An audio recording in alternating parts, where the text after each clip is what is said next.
ಈಗ 7 ವರ್ಷಗಳ ಒಂದು ಸ್ನೇಹ ಅಂತ ಹೇಳಿದ್ರಿ. ಹೆಂಗ್ ಪರಿಚಯ ಆದ್ರು ನಿಮ್ಗೆ? ಎಲ್ಲಿ ಪರಿಚಯ ಆದ್ರು?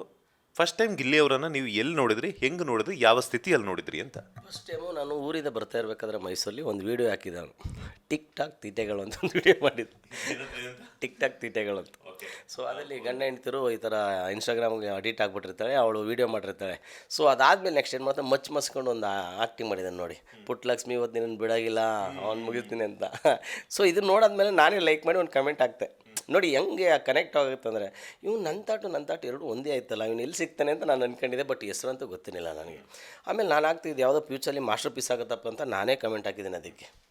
ಅದಾದಮೇಲೆ ನೆಕ್ಸ್ಟ್ ಏನು ಮಾಡೋದು, ಹಿಂಗೆ ನಮ್ಮ ಕೆಮಿಸ್ಟ್ರಿ ಆಫ್ ಕರಿಯಪ್ಪ ಕುಮಾರ್ ಇದ್ದಾರಲ್ಲ, ಅವರು ನವೀನ್ ಸಜ್ಜು ಸರ್ ಇಟ್ಕೊಂಡು ಒಂದು ಸಬ್ಜೆಕ್ಟ್ ಮಾಡಿದರು, ಮ್ಯಾನ್ಸನೋ ಸ್ಮುತ್ತು ಅಂತೇಳಿ ಒಂದು ಸಿನಿಮಾ. ಆ ಸಿನಿಮಾದಲ್ಲಿ ನಾನು ಅಸೋಸಿಯೇಟ್ ಡೈರೆಕ್ಟ್ರಾಗಿ ಹೋಗಿದ್ದೆ. 3 ತಿಂಗಳು ಜರ್ನಿ ಇತ್ತು ನನಗೂ ಅವ್ರಿಗೂ ಕುಮಾರ್ಗೆ. ಅವ್ರು ಶೂಟಿಂಗ್ ಕರ್ಕೋಗಿದ್ರಲ್ಲ, ಶೂಟಿಂಗ್ ಕರ್ಕೋದಾಗ ನವೀನ್ ಸಜ್ಜು ಸರ್ ನನಗೆ ಕ್ಲೋಸ್ ಆದರು.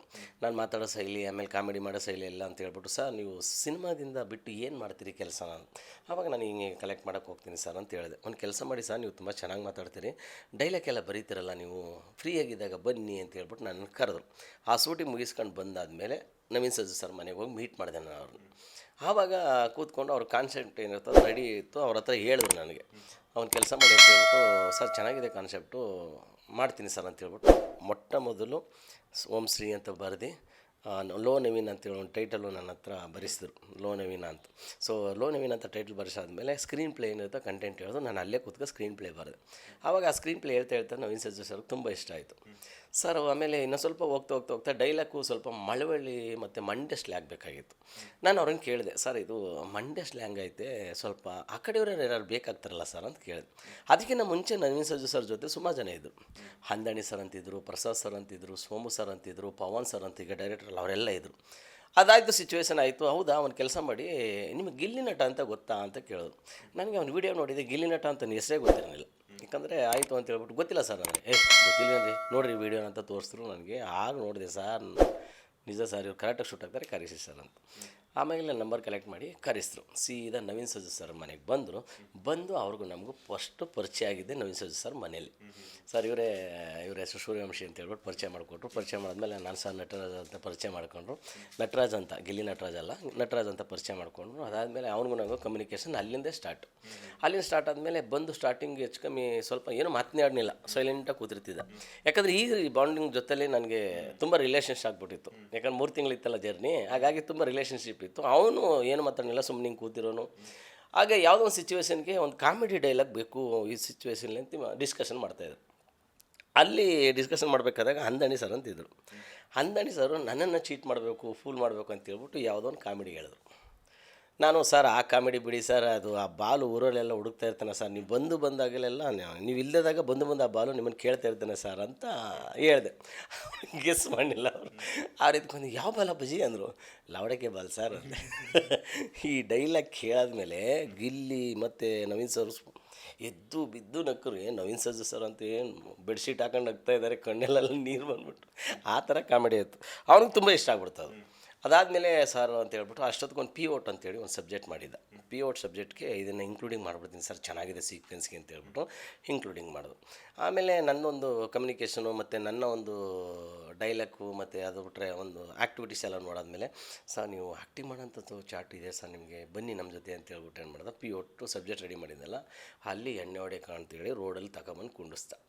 ನಾನು ಆ್ಯಕ್ಟಿಂಗೇ ಮಾಡೋಕ್ಕೆ ಹೋಗಬಾರ್ದು ಅಂತ ಸುಮ್ಮನೆ ಡಿಸೈಡ್ ಆಗಿದೆ, ಡೈರೆಕ್ಟರ್ ಆಗಬೇಕು ಅಂತ ಬಂದಿದ್ದೆ.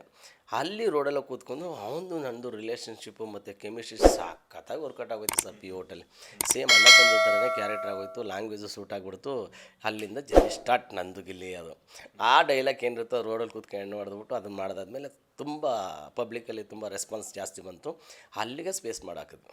ಓ ಶಿರೋಮಣ ಅಂತ, ಓಹೋ ನೀನು ಊರಲ್ಲಿ ಮನೇಲೇ ಇದೆಯಾ, ಆ ಬಾಲು ನೀನು ಇಲ್ಲದಾಗ ಊರಲ್ಲೆಲ್ಲ ಹುಡುಕ್ತಾ ಇರ್ತೀನಿ ಅಂತ ಹೇಳ್ತೀನಿ. ಅವಾಗ ನಾನು ಆ ಡೈಲಾಗ್ ಕೇಳ್ತೀನಿ, ಯಾವ ಬಾಲು ಅಂತ ಹೇಳಿದಾಗ ಅವನು ಈ ಡೈಲಾಗ್ ಕೇಳ್ತೀನಿ. ಅವಾಗ ನಾನು ಅವ್ನು ಬಿಂದಿಗೆ ರಪ್ ಅಂತ ಹೊಡೆದ್ಬಿಟ್ಟು ಹಿಡ್ಕೊಬಿಟ್ಟಿದ್ನ ಅಂತ ಹೇಳ್ಬಿಟ್ಟು ಒಂದು ಡೈಲಾಗ್ ಕೇಳೋಂಥದ್ದು. ಆ ಥರ ಸಿಚುವೇಶನ್ ಸ್ಟಾರ್ಟ್ ಆಯಿತು. ಆ ಥರ ಸಿಚುವೇಶನ್ ಏನಿರುತ್ತೋ ಅದು ಸ್ಟಾರ್ಟ್ ಆದಮೇಲೆ ಅಲ್ಲಿಂದ ನನಗೂ ಅವ್ರಿಗೂ ಜರ್ನಿ ಸ್ಟಾರ್ಟ್ ಆಗಿದ್ದು. ಎಸ್, ಈಗ 7 ವರ್ಷದ ಒಂದು ಸ್ನೇಹದಲ್ಲಿ ಅವ್ರ ಮನೆಗೆಲ್ಲ ಹೋಗಿದ್ರಾ? ಹೋದಾಗೆಲ್ಲ ಏನಾಯಿತು ಅಂತ? ಹೋದಾಗ ಅವ್ರ ಮನೆಯವರೆಲ್ಲ ಹೆಂಗೆ ಟ್ರೀಟ್ ಮಾಡ್ತಾರೆ ನಿಮಗೆ ಅಂತ? ಇಲ್ಲ ನನಗೆ ಎಸ್ಪೆಷಲಿ ಅವ್ರ ಮನೆಗೆ ಫಸ್ಟ್ ನನ್ನನ್ನು ಕರ್ಕೊಂಡು ಹೋದ. ಅದು ಸೀಕ್ವೆನ್ಸ್ ಹೆಂಗಿರುತ್ತೆ ಅಂದರೆ ನಾನು ಅಲ್ಲಿಗೆ ಬರಲ್ಲ ಕಣ್ಣೆ ನಿಮ್ಮ ಊರಿಗೆ ಬರ್ಬೇಕಾದ್ರೆ ನಂಗೆ ನಾಟಿ ಕೋಳಿನೇ ಕುಯ್ಬೇಕು ನೀವು ಅಂತಂದು ಕಾಮಿಡಿಯಾಗಿ ತಗೊಂಡೆ ಖಂಡಿತ ಕುಯ್ಸ್ತೀನಿ ಬನ್ನಿ ಸರ್ ಅಂತ ಹೇಳ್ಬಿಟ್ಟು ಸೀದಾ ಕರ್ಕೋದು ಹೋಗೋಷ್ಟರಲ್ಲಿ ಫಾರಮ್ ಕೋಳಿ ಕಟ್ ಮಾಡಿಸ್ಕೊಂಬರು ಕಟ್ ಮಾಡಿದೆ. ನೋಡಿ ಅಲ್ಲಿ ಹೆಂಗೆ ಕಾಮಿಡಿ ಮಾಡೋದು ಅಂತ ಹೇಳಿದ್ರೆ, ಸರ್ ನಾಟಿ ಕೋಳಿ ಸಿಗಲಿಲ್ಲ ಸರ್, ತಪ್ಪಿಸ್ಕೊಬಿಡ್ತು, ಅದಕ್ಕೆ ಇದನ್ನು ತೊಗೊಬಂದೀನಿ ಅಂತ ಹೇಳ್ಬಿಟ್ಟು ಊಟಕ್ಕೆ ಇಕ್ತಾ ಒಳಗಡೆ ಹೊಂಟೋದ್ವಿ. ಯಾಕೆ ಗಿಲ್ಲಿ ನಟನ ಮೇಲೆ ಅಷ್ಟೊಂದು ಒಳ್ಳೆಯ ಅಭಿಪ್ರಾಯ ಮತ್ತು ಅಷ್ಟೊಂದು ರಿಲೇಷನ್ಶಿಪ್ ಅಂದರೆ, ಅವರಮ್ಮ ಮನೆಗೆ ಹೋದ್ವಿ ನಾವು. ಅವರಮ್ಮ ಬಂದಾಗ ಸಾಮಾನ್ಯವಾಗಿ ಯಾರೇ ಹೋದ್ರು ಹೋಗಿ ಬನ್ನಿ ಈ ಥರ ಮಾತಾಡ್ತಾರೆ. ಅವ್ರು ನಾನು ಫಸ್ಟ್ ಕರೆದಿದ್ದೆ ಬಾಕುಸೆ ಒಳಗಡೆ ಅಂತಂದರು. ಬಾಕುಸೆ ಅಂದರೆ ನನಗೆ ಜೋಗಿ ಪಿಕ್ಚರ್ ನೆನಪಾಗ್ಬಿಡ್ತು. ನನಗೆ ಎಕ್ಸ್ಪೆಷಲಿ ನನಗೂ ಅಮ್ಮ ಇರಲಿಲ್ಲ, 20 ಇಯರ್ಸ್ ಆಯಿತು ಅಮ್ಮ ತೀರೋಗಿ. ಕನೆಕ್ಟ್ ಆಗಿಬಿಟ್ಟ ನನಗೆ. ಅದಾದಮೇಲೆ ನೆಕ್ಸ್ಟ್ ಊಟ ಗಿಟ್ಟ ಎಲ್ಲ ಮಾಡಿದೆ. ಊಟ ಆದಮೇಲೆ ನನ್ನ ಕೈ ಹಿಡ್ಕೊ ಸೈಡಿಗೆ ಕರ್ಕೋದ್ರು ಅವರಮ್ಮ. ಅಪ್ಪ ನನ್ನ ಮಗ ಬೆಂಗಳೂರಲ್ಲಿದ್ದಾನೆ, ಏನಾದ್ರು ತಪ್ಪು ಮಾಡಿದ್ರೆ ನಿನ್ನ ರೂಮಲ್ಲಿ ಇರ್ತಾನಂತೆಲ್ಲ, ನಿನ್ನ ಜೊತೆ ಫ್ರೆಂಡ್ಶಿಪ್ಪಾಗಿ ಜಾಸ್ತಿ ಇದ್ದೀರಲ್ಲ, ನಿಮ್ಮ ವೀಡಿಯೋಗೆಲ್ಲ ನೀವೇ ಮಾಡ್ತೀರಿ, ಹಿಂಗಾಗಿ ಏನಾರು ಅಕಸ್ಮಾತ್ ತಪ್ಪು ಮಾಡೋ ನನ್ನ ಮನೆಯದು ಹೊಟ್ಟೆಗೆ ಹಾಕೊಳ್ಳಪ್ಪ, ಅವ್ನಿಗೆ ಸ್ವಲ್ಪ ಸಪೋರ್ಟ್ ಮಾಡೋ ನೀನು ಅಂತೀವಿ ನನ್ನ ರಿಕ್ವೆಸ್ಟ್ ಮಾಡೋದು. ಆಗ ನನಗೆ ಇಲ್ಲಿನ ಒಬ್ಬ ಫ್ರೆಂಡ್ಸ್ ಅನ್ನೋದಕ್ಕಿಂತ ಹೆಚ್ಚಾಗಿ ನನ್ನ ಬ್ರದರ್ ಅಂತೇಳಿ ಅವಾಗಲೇ ಫಿಕ್ಸ್ ಆಗಿಬಿಟ್ಟೆ. ಅಲ್ಲಿಂದ ನಂದು ಒಂದು ಬಾಂಡಿಂಗ್ ಸ್ಟಾರ್ಟ್ ಆಗಿತ್ತು. ಈ ಹುಡುಗನ ಹತ್ರ ನಿಲ್ಲಬೇಕು, ಇವನು 100% ಕಲಾವಿದ ಆಗ್ತಾನೆ ಇವನು ಅಂತೇಳಿ ಅವನ ಜೊತೆ ನಾನು ನಿಂತೆ ಸರ್. ನಿಂತು ಅನ್ನೋದಕ್ಕಿಂತ ಹೆಚ್ಚಾಗಿ ಈ 7 ವರ್ಷದಲ್ಲಿ ಸಾಕಷ್ಟು ಚೇಂಜಸ್ ಹೊರಾಯ್ತು ನನಗೂ ಅವನಿಗೂ. ನಂದು ಯಾವುದೋ ಕಮಿಟ್ಮೆಂಟ್ ಇತ್ತು, ಸಮಥಿಂಗ್ ಹೋಗೋಕ್ಕಾಗಲಿಲ್ಲ. ಕಾಮಿಡಿ ಕಿಲ್ಲಡಿಗೆ ನಾವು ಅಲ್ಲಿಗೆ ಹೋದಾಗ ಇಬ್ಬರು ಹೋದ್ವಿ, ನಾವಿಬ್ಬರು ಹೋಗಿ ಅಪ್ಲಿಕೇಶನ್ ಹಾಕೋಣ ಅಂತ. ಇಬ್ಬರು ಹೋಗಿ ಅಪ್ಲಿಕೇಶನ್ ಹಾಕೋಣ ಅಂತ ಹೋದ್ವಿ. ಹೋದ ತಕ್ಷಣ ನಾವು ಮಧ್ಯದಲ್ಲಿ ಊಟ ಮಾಡಿರಲಿಲ್ಲ, ಸೀದಾ ಬೈನರ್ ಸ್ಟುಡಿಯೋಗೆ ಹೋದ್ವಿ. ಗಾಡಿ ತೊಗೋಕೆ ಸೈಡ್ಗೆ ಹಾಕ್ತೆ. ಗಾಡಿ ತೊಗೋ ಸೈಡ್ಗೆ ಹಾಕ್ಬಿಟ್ಟು ಒಳಗಡೆ ಎಂಟ್ರಿ ಕೊಡಬೇಕು. ಶರಣಪ್ಪ ಅವ್ರನ್ನ ಮೀಟ್ ಮಾಡಬೇಕಾಗಿತ್ತು. ಮೀಟ್ ಮಾಡಿಲ್ಲ, ಫಸ್ಟ್ ಹಿಂಗೆ ತಿರುಗಿದ್ವಿ. ಎಲ್ಲ ಟಿಫನ್ ಮಾಡ್ತಿದ್ರು. ಸರ್ ಟಿಫನ್ ಮಾಡ್ಬಿಡೋಣ ಬನ್ನಿ ಸರ್ ಅಂತೇಳಿ ಟಿಫನ್ ಮಾಡಿದ್ವಿ. ಟಿಫನ್ ಬೇಡ ಸುಮ್ಮನೆ ರೀ, ಯಾರು ಬೈದು ಬಿಡ್ತಾರೆ ಟಿಫನ್ಗೆ ಅಂದರೆ, ಬನ್ನಿರಿ ರೀ ಯಾರು ಬೈತಾರೆ ಅಂತೇಳಿ ಹೋಗಿ ಟಿಫನ್ಗೆ ಏನಿತ್ತು ಟಿಫನ್ ಮಾಡ್ಕೊಂಡ್ಮೇಲೆ ಅಬ್ಬಾಯಿ ನೋಡಿ ಸ್ಟುಡಿಯೋ ಸೂಪರ್ ಕಾಣಿಸ್ತು ನಮಗೆ. ಅದಕ್ಕೆ ನಮ್ಮ ಸರಿಯಾಗಿ ಕಾಣಿಸ್ತಿರಲಿಲ್ಲ. ಆಯಿತು ಅಂತ ಹೇಳ್ಬಿಟ್ಟು ಟಿಫನ್ ಮಾಡೋ ಅಷ್ಟರಲ್ಲಿ ಯಾರೋ ಒಬ್ಬರು ಅಪ್ಲಿಕೇಶನ್ ಎತ್ಕೊಂಬಂದು, ಹೊಸ್ದಾಗಿ ಯಾರ್ಯಾರು ಬಂದಿದ್ದೀರಿ ಅಂತಂದರು. ಸರಿ ನಾವೆಲ್ಲ ಬಂದಿದ್ದೀವಿ ಸರ್ ಅಂತ ಹೇಳ್ಬಿಟ್ಟು ಏನು ಮಾಡಿದ್ವಿ, ಅಪ್ಲಿಕೇಶನ್ ಫಿಲ್ ಮಾಡಿದ್ವಿ. ಅಪ್ಲಿಕೇಶನ್ನ ನಾನು ಫಿಲ್ ಮಾಡೋಣ ಅಂತ ನಂದೊಂದು ಎತ್ಕೊಂಡು ಅವನೊಂದು ಎತ್ಕೊಂಡೆ.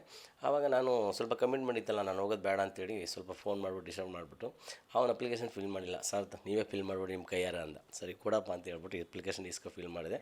ಅಲ್ಲೂ ಹೇಳಿದೆ, ಇಲ್ಲಿ ಅಪ್ಲಿಕೇಶನ್ ನಾನು ಫಿಲ್ ಮಾಡ್ತಾಯಿದ್ದೀನಿ, ನೀನು 100% ಟ್ರೋಫಿ ಹೊಡಿತೀಯಮ್ಮ ಅಂತ.